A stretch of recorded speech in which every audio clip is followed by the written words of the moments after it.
Everyone, তো কালকে তো তোমাদের সাথে ড্রাগনগুলোকে তুলে নিয়ে আসার ভিডিওটা শেয়ার করেছিলাম। তো চলো আজ একটু ড্রাগনটাকে কেটে দেখি যে ড্রাগনের ভিতরটা সাদা না লাল হয়েছে আর খেতে কেমন। তো দেখো আমি চাকু দিয়ে ড্রাগনটাকে ভালোভাবে কেটে নিলাম আর ভেতরটা হয়েছিল একদম লাল, এখানে সাদা ড্রাগনটা হয়নি।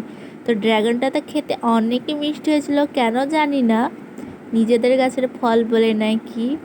আর আমি তো এর আগে দোকান থেকে ড্রাগন কিনে খেয়েছি, আমি কোনো স্বাদ বুঝতে পারিনি বা কোনো মিষ্টি ছিল না, বা আমি অন্যান্য ভিডিওতে দেখেছি কেউ কেউ বলেছে যে ড্রাগনের ওরম স্বাদ পাইনি বা মিষ্টি না, আবার কেউ কেউ বলেছে যে অনেক মিষ্টি হয়, ভালো লাগে। তোমরা চাইলে একটা ছোট্ট চারা গাছ লাগিয়ে 1 থেকে 1.5 বছর পর্যন্ত অপেক্ষা করো, আর সেই গাছে ফল হলে সেই ফলটাকে খেয়ে দেখো যে কেমন মিষ্টি হয়। তো ভিডিওটা ভালো লাগলে লাইক কমেন্ট শেয়ার করে চ্যানেলটিকে সাবস্ক্রাইব করতে ভুলো না। আর এই ভিডিওটা দেখে কারা কারা ড্রাগন গাছ লাগাচ্ছ কমেন্টে জানাও।